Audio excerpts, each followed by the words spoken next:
بسم الله الرحمن الرحيم يا أيها الذين آمنوا لا تأكلوا أموالكم بينكم بالباطل إلا أن تكون تجارة عن تراض منكم ولا تقتلوا أنفسكم إن الله كان بكم رحيما.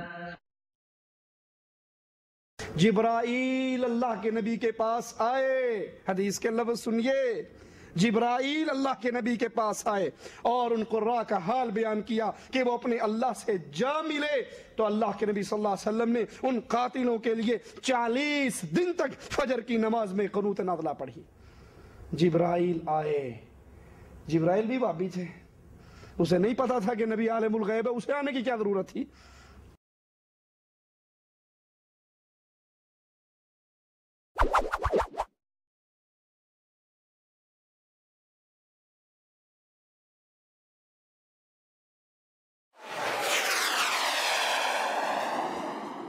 پھر آپ نے ادھر ادھر دیکھا، ایک کتے کا بچہ آپ کو اپنی چارپائی تخت کے نیچے بیٹھا ہوا نظر آیا۔ آپ نے پوچھا، اے عائشہ رضی اللہ تعالی عنہ، یہ اس جگہ کب آیا ہے؟ یہ اس جگہ کب آیا ہے؟ ان کے ملنگوں کو علم غیب ہے، ان کے بے نمازوں کو علم غیب ہے، ان کے ننگوں کو علم غیب ہے، عزتوں کے ڈاکووں کو علم غیب ہے۔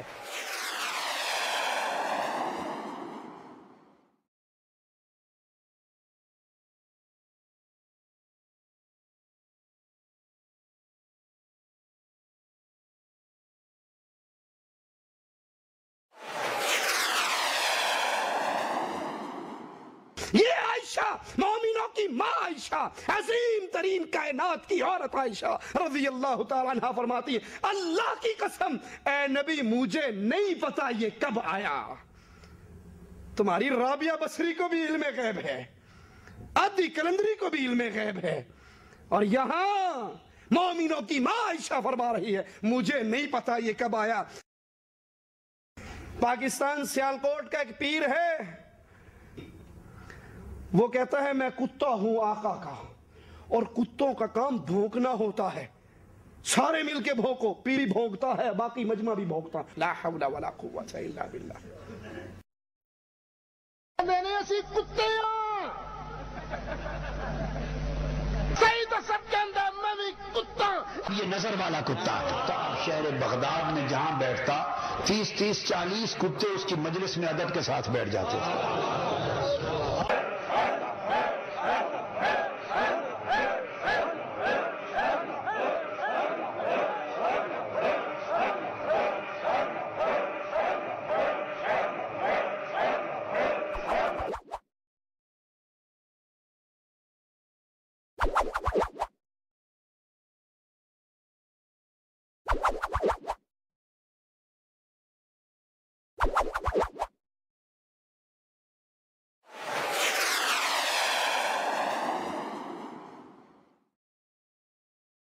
بسم الله الرحمن الرحيم قل لا أقول لكم عندي خزائن الله ولا أعلم الغيب ولا أقول لكم إني ملك إن أتبع إلا ما يوحى إلي قل هل يستوي الأعمى والبصير أفلا تتفكرون.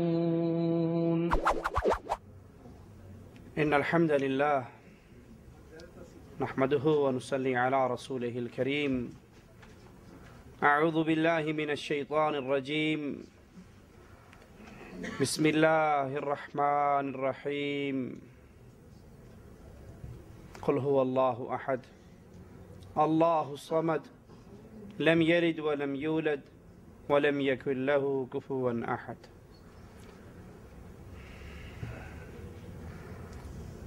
اللہ عز و جل جس طرح اپنی ذات میں اکیلا ہے، اپنی عبادت کے اندر بھی یکتا ہے، اللہ کی عبادت میں کسی اور کو شریک نہیں کیا جا سکتا۔ اسی طرح جو اللہ کی صفات ہیں وہ بھی خالص اللہ ہی کی صفات ہیں، اللہ کی کسی صفت میں اس کی مخلوق شریک نہیں ہو سکتی۔ علم غیب، عالم الغیب صرف ایک اللہ عز و جل ہے، باقی ساری مخلوق اس کے بتا دینے کی محتاج ہے، وہ بتا دے تو پتہ لگ جاتا ہے، اور اگر وہ نہ بتائے تو کسی کو خبر نہیں ہوا کرتی۔ اللہ نے اپنی مخلوقات میں اپنے انبیاء کو چنا اور پھر جو چاہا ان کو بتایا، اور جو چاہا ان کو اس کی خبر نہ دی۔ نبی کو بھی اگر اللہ خبر نہ دے تو علم نہیں ہوا کرتا، جس کے بے بہا دلائل پچھلے 2 درسوں میں ہم بیان کر چکے ہیں۔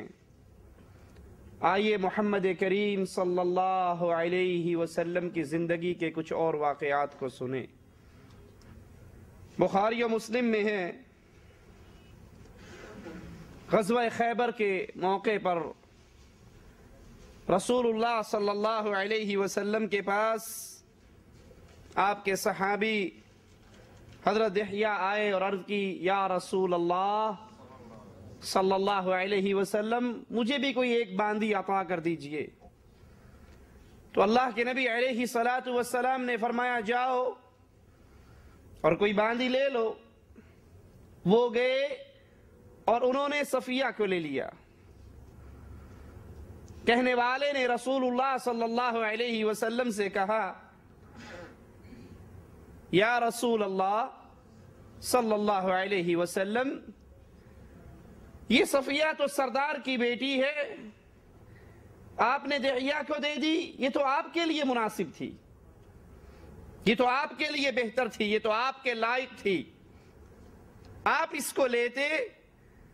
رسول اللہ صلی اللہ علیہ وسلم نے اس صحابی کو بلایا، صفیہ کو ساتھ بلایا، اور پھر ان کو دیکھنے کے بعد کہا، جاؤ اس کے بدلے تم کسی اور کو لے لو، کوئی اور باندی لے لو۔ اور پھر صفیہ کو آزاد کر کے رسول اللہ صلی اللہ علیہ وسلم نے اپنے نکاح میں داخل کر لیا۔ اللہ کے نبی صلی اللہ علیہ وسلم اگر عالم الغیب ہوتے تو اس کو جاتے ہوئے کہتے کہ جاؤ لے لو، لیکن سردار کی بیٹی صفیہ نہ لینا، کیونکہ وہ تو میرے لائق ہے، وہ تو میرے لیے مناسب ہے۔ لیکن پھر جب صحابی نے آ کر آپ کو بتایا، یا رسول اللہ صلی اللہ علیہ وسلم وہ تو سردار کی بیٹی ہے، آپ کے لیے مناسب اور آپ کے لیے لائق ہے، اس کو نہ دیجئے، اس کو اس کے بدلے کوئی اور دے دیجئے۔ تو رسول اللہ صلی اللہ علیہ وسلم نے اس صحابی کے بتانے کے بعد پھر حضرت دحیہ کو بلایا اور ان کو کوئی اور باندی لینے کا کہا، اور صفیہ کو آزاد کر کے اپنے نکاح میں لیا۔ بخاری و مسلم میں ہے، رسول اللہ صلی اللہ علیہ وسلم حضرت عائشہ کے گھر تشریف لائے تو وہاں پر ایک صاحب بیٹھے ہوئے تھے۔ رسول اللہ صلی اللہ علیہ وسلم نے پوچھا، عائشہ رضی اللہ تعالی عنہا، اے عائشہ یہ کون ہے؟ مومنوں کی ماں عائشہ صدیقہ کائنات رضی اللہ تعالی عنہا فرمانے لگی، یا رسول اللہ صلی اللہ علیہ وسلم یہ میرا رضائی بھائی ہے۔ اللہ کے نبی پوچھ رہے ہیں، عائشہ یہ کون ہے؟ حضرت عائشہ کو کہنا چاہیے تھا، اگر یہ عقیدہ درست ہے کہ رسول اللہ صلی اللہ علیہ وسلم کو ما کان و ما یکون مکمل خبریں ہیں، تو حضرت عائشہ کو کہنا چاہیے تھا، یا رسول اللہ مجھ سے مذاق کرتے ہیں، آپ عالم الغیب ہو کر مجھ سے پوچھ رہے ہیں یہ کون ہے؟ آپ کو تو پہلے سے ہی پتا ہونا چاہیے یہ کون ہے۔ نہیں، حضرت عائشہ کا بھی یہی عقیدہ ہے کہ جس چیز کی نبی کو خبر دی جائے اس کی خبر ہو جاتی ہے، اور اگر خبر نہ دی جائے تو آپ ایک انسانوں کی طرح انسان ہیں، مقام بڑا عظیم ہے، ساری انسانیت ایک پلڑے میں ہو اور امام الانبیاء ایک پلڑے میں ہو، تو آقا کا ہی فرمان ہے، انا سید ولد آدم، آدم کے ساری اولاد کی سرداری محمد کو دی ہے صلی اللہ علیہ وسلم۔ حضرت عائشہ یہ پوچھنے پر یہ کون ہے جواب میں فرماتی ہیں، یا رسول اللہ اللہ صلی اللہ علیہ وسلم. یہ میرا رضائی بھائی ہے. بخاری و مسلم میں ہے. جابر بن عبداللہ کا بیان ہے, فرماتے ہیں میں نے شادی کی تو رسول اللہ صلی اللہ علیہ وسلم نے پوچھا, عالم الغیب پوچھا نہیں کرتے. یہاں ایک بہکاوا کوئی دے سکتا ہے, بات آئی ہے تو کہہ جاؤں. بعض احادیث میں آتا ہے کہ جب فرشتے زمین سے آسمان کی طرف بلند ہوتے ہیں, اللہ کے دربار کی طرف بلند ہوتے ہیں, تو اللہ عز و جل پوچھتا ہے میرے بندوں کو کیسے پایا. تو کوئی کہہ سکتا بھائی اگر نبی نے پوچھ لیا تو کیا حرج ہے, اللہ بھی تو پوچھتا ہے میرے بندوں کو کس حال میں چھوڑ کر آئے ہو. لیکن اگر حدیث پوری سن لو گے, سنانے والا نہیں سنائے گا, وہ صرف اتنی ہی بات بتاتے ہیں, اگلی بات پوری نہیں کرتے. حدیث کے لفظ ہیں مالک پوچھتا ہے میرے بندوں کو کس حال میں پایا, وَهُوَ أَعْلَمُ, حالانکہ وہ اللہ زیادہ بہتر جاننے والا ہے. وہ تو فرشتوں پر اپنے بندوں کی عظمت و عزت کو دوبالا کرنے کے لیے پوچھتا ہے میرے بندوں کو کس حال میں پایا, حالانکہ اللہ, حدیث ہی کے لفظ ہیں کہ وہ اللہ بہتر جانتا ہے ان سے. لیکن رسول اللہ صلی اللہ علیہ وسلم حضرت جابر سے پوچھتے ہیں تو نے شادی کس سے کی ہے. حضرت جابر فرماتے ہیں یا رسول اللہ صلی اللہ علیہ وسلم میں نے ایک بیوہ سے شادی کی. تو آپ نے کہا کہ تو نے کنواری سے شادی کیوں نہ کی, کنواری سے شادی کی ہوتی. کہنے لگے یا رسول اللہ صلی اللہ علیہ وسلم میرے والد میدان جہاد میں شہید ہو گئے اور انہوں نے کئی بیٹیوں کو, میری بہنوں کو چھوڑا, اپنی بیٹیوں کو چھوڑا, تو مجھے اچھا نہ لگا کہ ان لڑکیوں کے پاس میں انہی کی عمر کی کوئی لڑکی لے آؤں, تو میں ایک عمردار عورت لے کر آیا جو ان کو سنبھال سکے. نبی پوچھ رہے ہیں جابر شادی کس سے کی, اور عالم الغیب نہیں پوچھا کرتا. بخاری و مسلم میں ہے, حضرت عائشہ رضی اللہ تعالی عنہا فرماتی ہیں کہ رسول اللہ صلی اللہ علیہ وسلم حضرت زینب کے ہاں ٹہرتے اور شہد پیا کرتے تھے. میں نے اور حفصہ نے رضی اللہ عنہما مل کر یہ مشورہ کیا کہ جب اللہ کے نبی تیرے پاس آئیں تو تو بھی کہنا آپ کے منہ سے بو آ رہی ہے, میرے پاس آئیں گے تو میں بھی کہوں گی آپ کے منہ سے بو آ رہی ہے. اللہ کے نبی صلی اللہ علیہ وسلم ایک پہلی اپنی بیوی کے گھر آئے تو انہوں نے کہا آپ کے منہ سے بو آ رہی, دوسری کے پاس گئے انہوں نے بھی کہا آپ کے منہ سے بو آ رہی ہے. تو اللہ کے حبیب علیہ الصلوۃ والسلام نے فرمایا کہ میں نے بو والی چیز تو نہیں کھائی, میں نے تو زینب کے گھر شہد پیا ہے, آج کے بعد یہ شہد نہیں پیوں گا. اگر آقا علیہ الصلوۃ والسلام عالم الغیب ہوتے تو کہتے میرے ساتھ مذاق کرتی ہو, تم نے پہلے بیٹھ کے مشورہ نہیں کیا, تم نے پہلے پلاننگ نہیں کی. نہیں, بلکہ اللہ کے نبی کو اس کی خبر نہیں, اس چھپی ہوئی بات کا آپ کو علم نہیں, بلکہ کہتے ہیں آج کے بعد میں شہد نہیں پیوں گا. آسمان والا اپنی کتاب میں یہ آیات نازل کر دیتا ہے, یا ایھا النبی, اے میرے نبی, لم تحرم ما احل اللہ لک, جس چیز کو اللہ عز و جل نے حلال کیا ہے تو حرام کیوں کرتا ہے. تبتغی مرضات ازواجک, اپنی بیویوں کی رضامندی چاہتا ہے. اللہ کے نبی صلی اللہ علیہ وسلم کو مالک روک رہا ہے, میں نے اس شہد کو حلال کیا تو اس کو حرام کیوں کرتا ہے.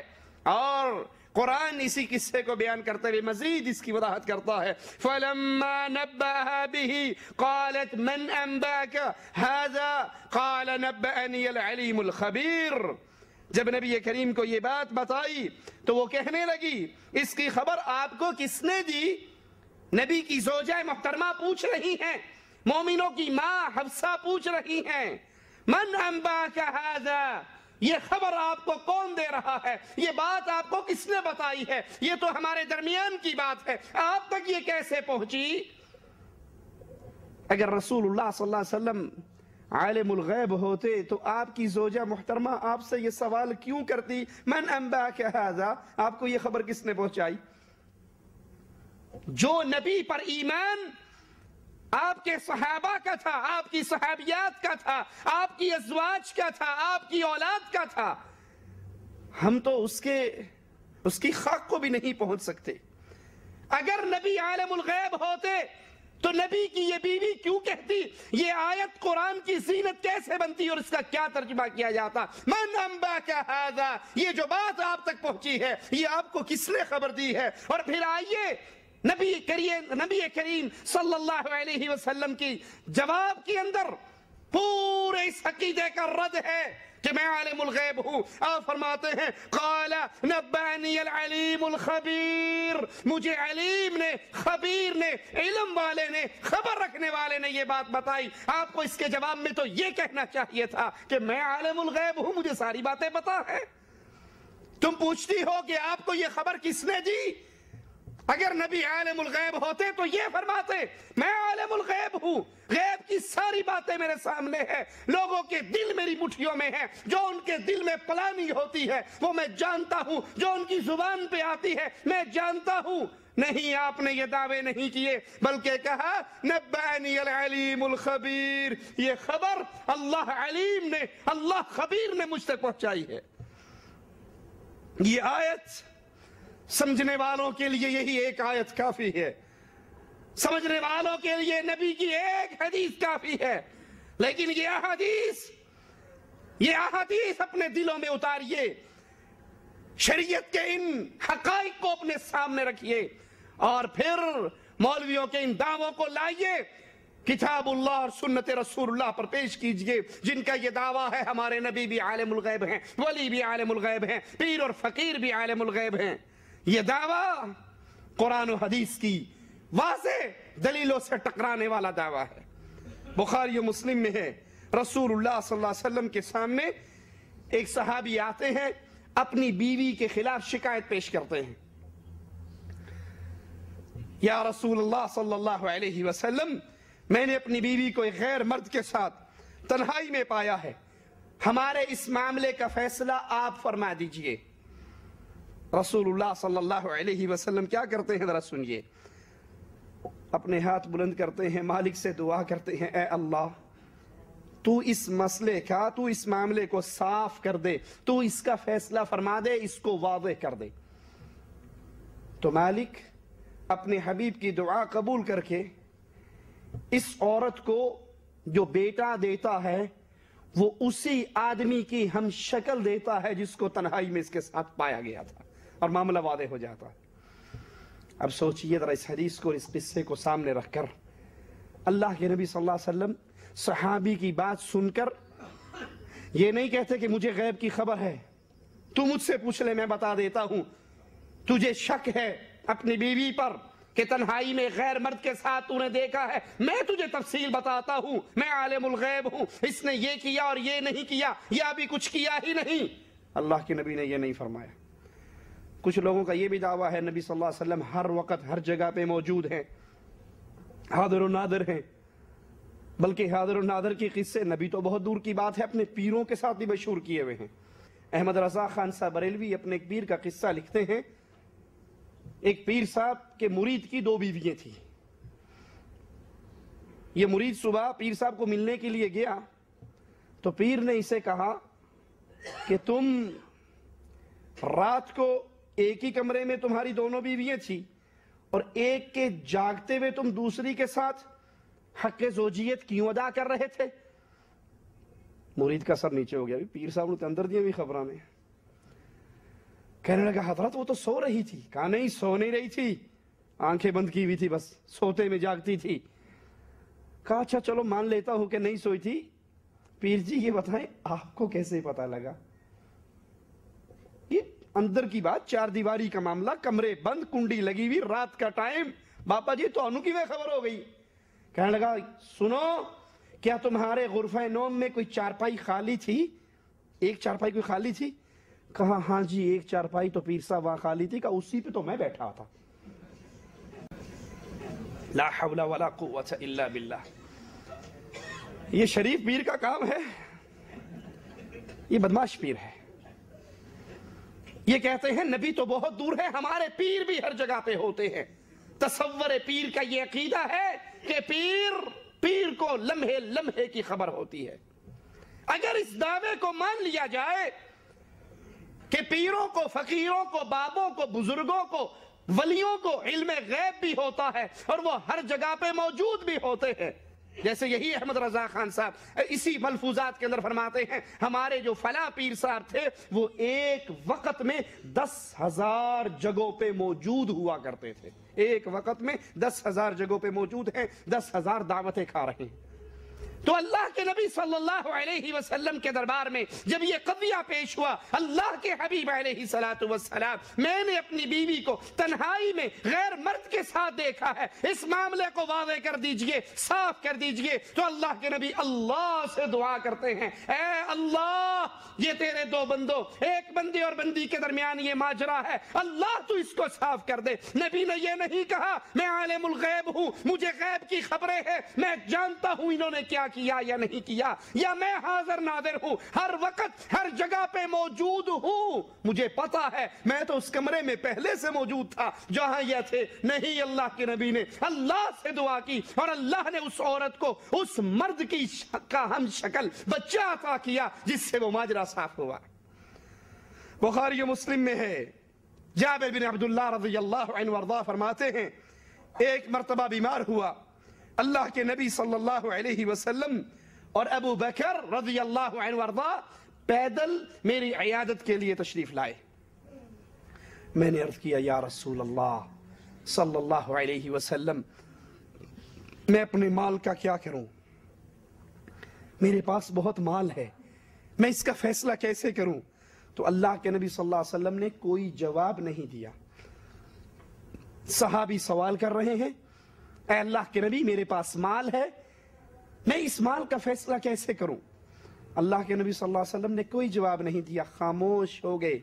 بخاری و مسلم کی روایت غور کیجئے گا, اللہ کے نبی علیہ السلام اپنے اس صحابی کے اس سوال کو سن کر خاموش ہو گئے, یہاں تک کہ آسمان والے رب نے میراث کی آیات اتار دی.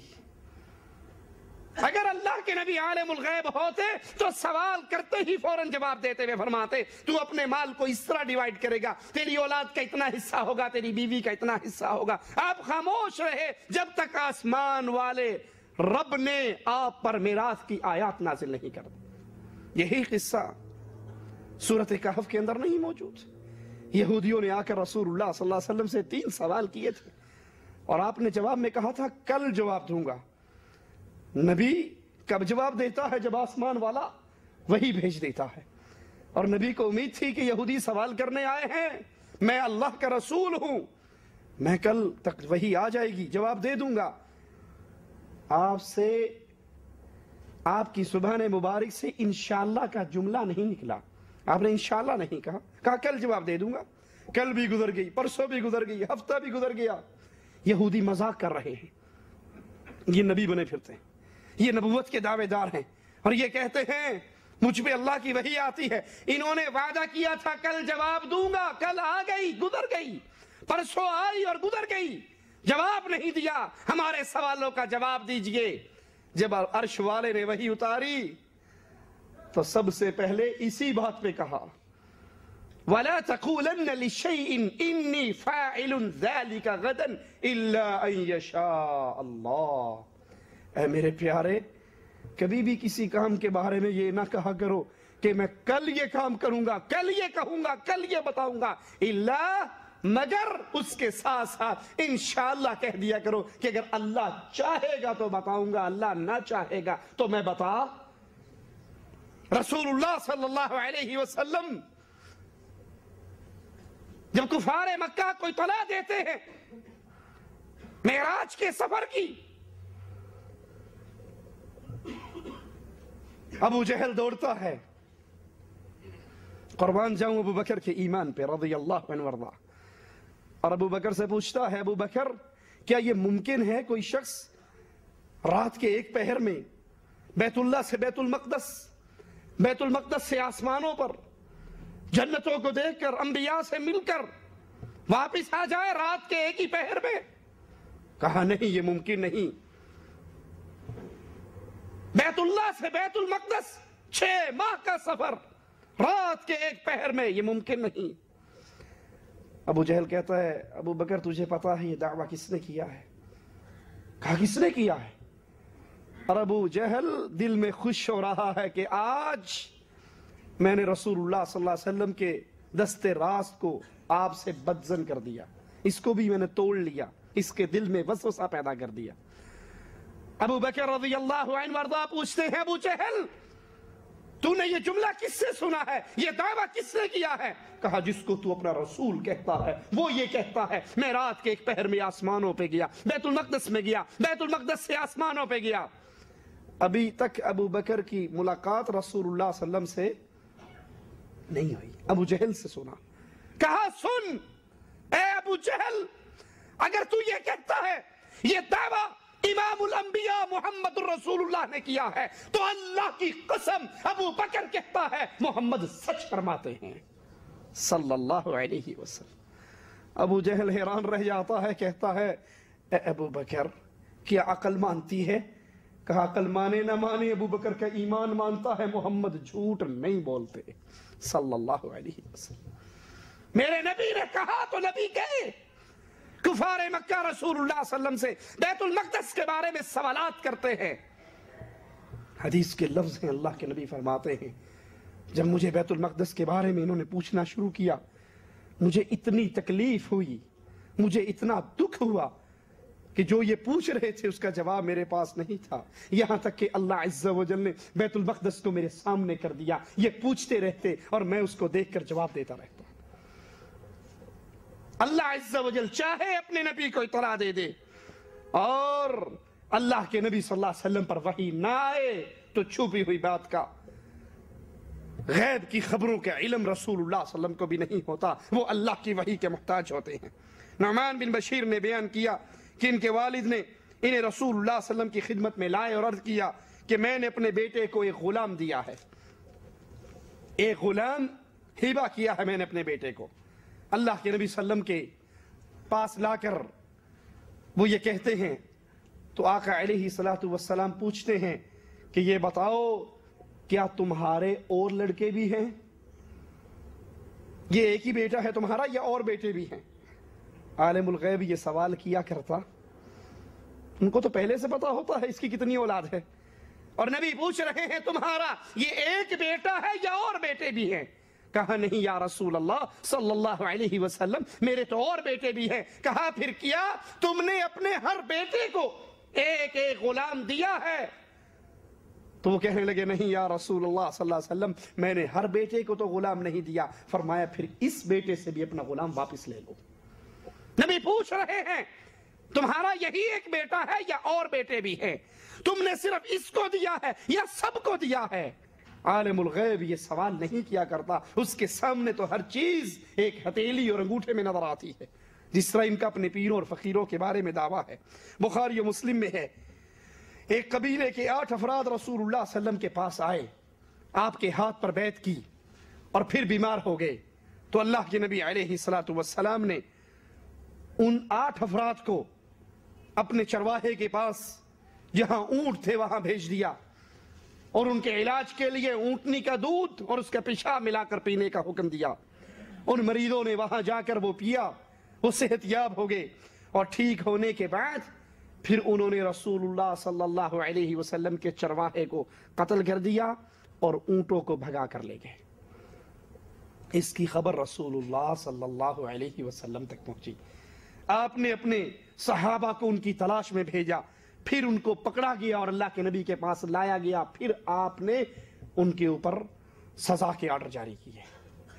اب سوچئے اس قصے کو سامنے رکھ کر اللہ کے نبی صلی اللہ علیہ وسلم کو اگر علم غیب ہوتا تو ان 8 کو اپنے چرواہے کے پاس کیوں بھیجتے؟ اور اگر مان لیا جائے کہ نبی کو علم غیب تھا جیسے ان لوگوں کا دعویٰ ہے تو پھر سوچئے نعوذ باللہ اپنا بندہ خود مروایا، اپنا چرواہا خود مروایا۔ آپ کو سارا پتا تھا یہ بیمار ہیں، یہ وہاں جا کر دودھ پیئیں گے، یہ ٹھیک ہو جائیں گے، صحت یاب ہوتے ہی پہلا کام میرے چرواہے کو قتل کریں گے۔ اگر مان لیا جائے کہ آپ کو ساری غیب کی خبروں کا علم تھا تو پھر بتائیے کہ یہ چرواہے کا قاتل نعوذ باللہ ثم نعوذ باللہ ثم نعوذ باللہ کس کو قرار دیا جائے گا؟ نبی نے جان بوجھ کے 8 بندوں کو ایک بندے کے پاس بھیجا نہیں، اللہ کے نبی کو علم غیب نہ تھا، آپ کو اطلاع دی گئی کہ آپ کے چرواہے کو قتل کر دیا گیا، اونٹ چوری کر کے بھاگ گئے، پھر آپ نے لوگوں کو تلاش میں بھیجا، ان کو پکڑوایا گیا اور پھر ان کو سزا دی گئی۔ اور جب نبی کو اللہ کی طرف سے وحی آ جاتی ہے، حاتم بن ابی بلتع کا خط لے کر ایک عورت گئی، اللہ کے نبی صلی اللہ علیہ وسلم نے حضرت علی کو اور ایک اور صحابی کو روانہ کیا، چونکہ وحی آ چکی تھی، یہ اطلاع اللہ نے دی تھی، اللہ نے بتا دیا تھا۔ آپ نے اپنے صحابہ کو بتایا، سنو وہ عورت تمہیں فلاں کنویں پر ملے گی، جاؤ اس سے خط لے کر آؤ۔ حضرت علی اور آپ کے وہ ساتھی گئے، اس عورت کی تلاشی لی، اس کے سامان کی تلاشی لی، خط نہیں ملا۔ حضرت علی کے ساتھی کہنے لگے چلو واپس چلیں، سامان اس کا سارا ہم نے دیکھ لیا، خط نہیں ملا تو اس کے پاس خط نہیں ہوگا، چلو۔ حضرت علی رضی اللہ عنہ وارضاہ کہنے لگے اللہ کی قسم میرے نبی بتائیں یہ کنویں پر ملے گی، اور یہ کنویں پر ملی ہے، اور نبی خبر دیں کہ اس کے پاس خط ہوگا۔